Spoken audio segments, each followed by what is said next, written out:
Trump के राष्ट्रपति बनते ही अमेरिका ने चीन, कनाडा और मेक्सिको से इंपोर्ट होने वाली वस्तुओं पर He was going to put blanket tariffs on Canada and Mexico, but he stopped it. Now he's coming for us. Yep, President Trump's tariff war is hitting down under. So just how much? Donald Trump ने Canada, Mexico और चीन पर tariff साल 2020 से ही हम काफ़ी कुछ देखते आ रहे हैं जिसका सीधा असर हमारी स्टॉक मार्केट में और हमें हमारी देश की बढ़ती महंगाई में साफ साफ दिखाई दे रहा है। जैसे कि पहले कोरोना आया, फिर काफ़ी देशों के बीच युद्ध देखते आ रहे हैं और अब एक नया युद्ध हम देख रहे हैं जिसका नाम है टैरिफ वॉर। जैसे कि डोनाल्ड ट्रंप इलेक्शन के टाइम से टैरिफ वॉर की धमकी देते हुए आ रहे थे और इलेक्शन जीतने के बाद उन्होंने टैरिफ वॉर का ऐलान भी कर दिया है। आखिर ये टैरिफ वॉर है क्या?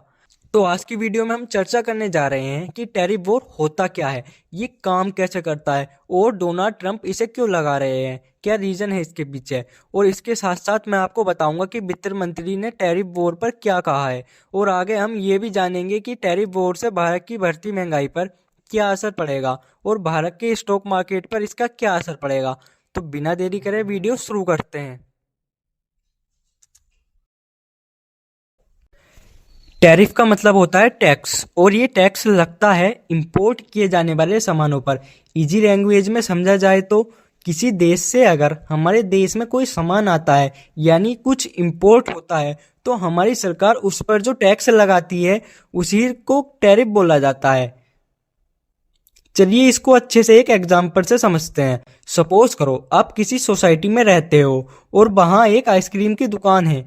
आप वहाँ से डेली आइसक्रीम खाते हो और एक दिन वहाँ एक न्यू आइसक्रीम की दुकान खुली और उसकी आइसक्रीम आपको ज़्यादा अच्छी लगी और आपने फिर उसी दुकान पर से आइसक्रीम लेना शुरू कर दिया। इससे क्या हुआ, जो पहले दुकान थी उसकी बेच कम हुई और वो लॉस में जाने लगी और उससे ये सब देखा नहीं गया तो उसने सोसाइटी के हेड से बात की। तो सोसाइटी के हेड ने जो नई दुकान खुली है उस दुकानदार से कहा कि यहाँ अगर आपको शॉप लगानी है तो आपको एक आइसक्रीम पर सोसाइटी को 2 रुपये देना होगा। अब इससे क्या होगा कि या तो आइसक्रीम वाला वहां से चला जाएगा या आइसक्रीम के रेट बढ़ा देगा, क्योंकि वो अगर ऐसा नहीं करेगा तो वो बचत कैसे करेगा। देखो यहाँ आप समझो, कोई भी कंपनी सामान किसी दूसरे देश में शेयर करती है तो उसको उस देश को टैक्स देना होता है। अब अगर वो कंपनी खुद से वो टैक्स पे करेगी तो वो नुकसान में जाएगी। तो ऐसे में कंपनी क्या करती है कि जो सामान उसे 10 में बेचना था वही सामान अब वो 15 या 20 में बेचेगी ताकि उसे टैक्स देने में या कहे टैरिफ देने में परेशानी ना आए। अब सवाल मन में आता है कि सरकार टैरिफ लगाती क्यों है। तो देखो, किसी देश की सरकार के टैरिफ लगाने के पीछे काफ़ी रीजंस होते हैं। आइए उन रीजंस को एक एक करके समझते हैं। देखो, अगर किसी देश की सरकार चाहती है कि उस देश में उसी के देश के सामान बिके तो वो टैरिफ लगाती है। जैसे एग्जाम्पल के जरिए समझे तो भारत सरकार चाहती है कि भारत में भारत के ही बने खिलौने बिके तो वो चीन जैसे देश जो खिलौने भारत में बेचते हैं उन पर टैरिफ लगा सकता है, जिससे फायदा ये होगा कि भारत के खिलौने बिकेंगे तो भारत में रोजगार बढ़ेगा। और दूसरा रीजन है कि किसी देश की ट्रेड प्रैक्टिस उस देश की सरकार को पसंद ना हो। टैरिफ नाम का ये वेपन है तो पुराना, लेकिन सेकेंड वर्ल्ड वॉर के बाद हमें टैरिफ नाम कम देखने को मिला है, लेकिन डोनाल्ड ट्रंप ने पहले भी इसका इस्तेमाल बहुत बार किया है। साल 2018 में अमेरिका और चीन के बीच टैरिफ वॉर स्टार्ट हो गया था। डोनाल्ड ट्रंप ने चाइना पर टैरिफ 3.1% से बढ़ाकर सीधा 21% कर दिया था। इसके जवाब में चीन ने भी अमेरिका के सामान पर टैरिफ 8% से बढ़ाकर 21.8% कर दिया था। कुछ टाइम बाद WTO यानी वर्ल्ड ट्रेड ऑर्गेनाइजेशन ने दोनों के बीच समझौता करवाया। अब हमारा एक क्वेश्चन आता है कि डोनाल्ड ट्रंप टैरिफ लगा क्यों रहे हैं। तो देखो, इस पर डोनाल्ड ट्रंप ने कहा है कि वो टैरिफ का इस्तेमाल करके मैन्युफैक्चरिंग बढ़ाना चाहते हैं, घरेलू उद्योग को बचाना चाहते हैं और देश को चलाने वाले फंड को बढ़ाना चाहते हैं। और इसके साथ साथ ट्रंप ने ये भी हवाला दिया है कि वे इसे लगाकर अमेरिका के लोगों की सुरक्षा कर रहे हैं। डोनाल्ड ट्रंप ने 1 फरवरी को एक एग्जीक्यूटिव ऑर्डर पर साइन किया। इस ऑर्डर के तहत मैक्सिको, कनाडा और चीन पर भारी टैरिफ लगाया। मैक्सिको पर 25% और कनाडा पर भी 25% और चाइना पर 10% टैरिफ लगाया, जो कि 4 फरवरी से लागू होना था। और डोनाल्ड ट्रंप ने इसके साथ ये भी कहा कि अगर कोई इस टैक्स का उल्लंघन करता है तो टैरिफ की परसेंटेज बढ़ाई भी जा सकती है। इसका पलटवार करते हुए मैक्सिको ने भी अमेरिका पर टैरिफ लगाने का ऐलान किया था, जो कि 4 फरवरी से लगना था। और मैक्सिको की देखा देख कनाडा के प्रेसिडेंट जस्टिन ट्रूडो ने भी अमेरिका पर 25% टैरिफ लगाने का ऐलान कर दिया था, जो कि 4 फरवरी से लगना था। अब यहाँ पर एक ट्विस्ट आया, ट्रंप ने जो टैरिफ लगाया था वो 4 फरवरी से लागू होना था, लेकिन फिर ट्रंप ने वो टैरिफ हटा दिया, या कह सकते हैं कि रोक दिया। अब ऐसा ट्रंप ने ऐसा क्यों किया ये तो उनको ही पता है, लेकिन ट्रंप ने एक बड़ा ऐलान किया है। ट्रंप ने कहा है कि मार्च से एल्यूमिनियम और स्टील के इंपोर्ट पर टैरिफ लगाएंगे। स्टील पर 25% टैरिफ लगेगा और एल्यूमिनियम पर 10%।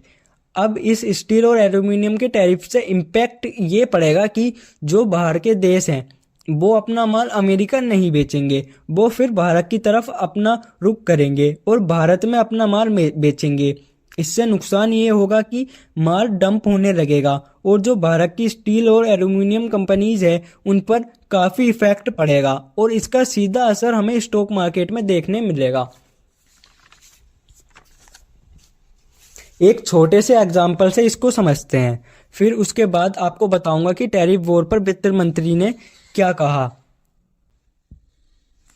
अगर आप वीडियो पर अभी भी हैं तो वीडियो को लाइक कर दो और चैनल को सब्सक्राइब भी कर दो। तो देखो, मान लो स्टील पर टैरिफ लगने के बाद बाकी देश ने अपनी स्टील भारत में बेचने के लिए लाए, और इससे क्या हुआ, जब स्टील हमारे पास ज़्यादा हो जाएगा तो स्टील की डंपिंग शुरू हो जाएगी। ऐसे में जो स्टील है वो हमें सस्ती मिलेगी और जो भारत की स्टील बनाने वाली कंपनी है उन्हें लॉस होगा।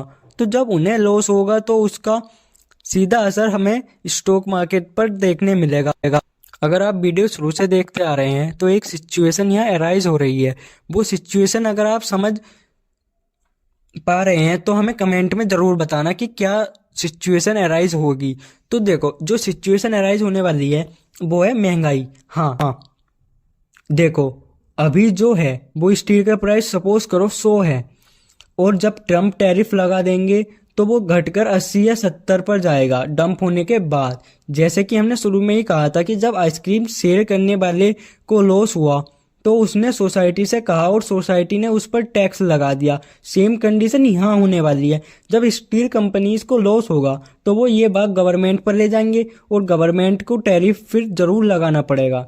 इससे क्या होगा, जो बाहर के देश यहाँ स्टील बेचने आए थे या तो वे चले जाएंगे या स्टील का रेट बढ़ा देंगे। देखो, दोनों कंडीशन में स्टील के रेट बढ़ने हैं, यानी महंगाई जरूर से जरूर ही आनी है। मतलब महंगाई में हमें काफ़ी ज़्यादा उछाल देखने को मिलेगा। न्यूज़ चैनल से इंटरव्यू देते समय जब निर्मला सीतारमण से पूछा गया टैरिफ वॉर के बारे में, तो उन्होंने इसका उत्तर देते हुए कहा कि अभी टैरिफ कनाडा, मैक्सिको और चीन पर लगाया है, वो अपने तरीके से इसको देखेंगे। साथ ही उन्होंने ये भी कहा कि हमें कमोडिटी के रेट को रैशनलाइज करना चाहिए, यानी जिस प्रोडक्ट के भारत आने पर भारत की ओन प्रोडक्शन पर इफेक्ट पड़े उस पर टैक्स लगाओ, और जो चीज़ भारत में मैन्युफैक्चर ही नहीं होती या कोई रॉ मटेरियल, ऐसे आइटम पर टैक्स या तो कम कर देना चाहिए या बिल्कुल ही हटा देना चाहिए। अब आइए देखते हैं ट्रंप की टैरिफ वाली धमकी भारत के मार्केट पर कितना असर डाल रही है। आप लगातार देखते आ रहे हैं कि मार्केट नीचे जा रहा है।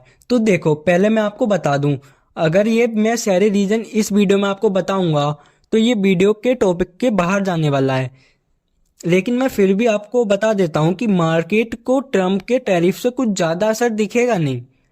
तो आप सोचोगे कि दिखेगा तो नहीं, लेकिन मार्केट रेट कट के बाद और इतनी सब अच्छी न्यूज़ के बाद भी नीचे क्यों जा रहा है। तो देखो,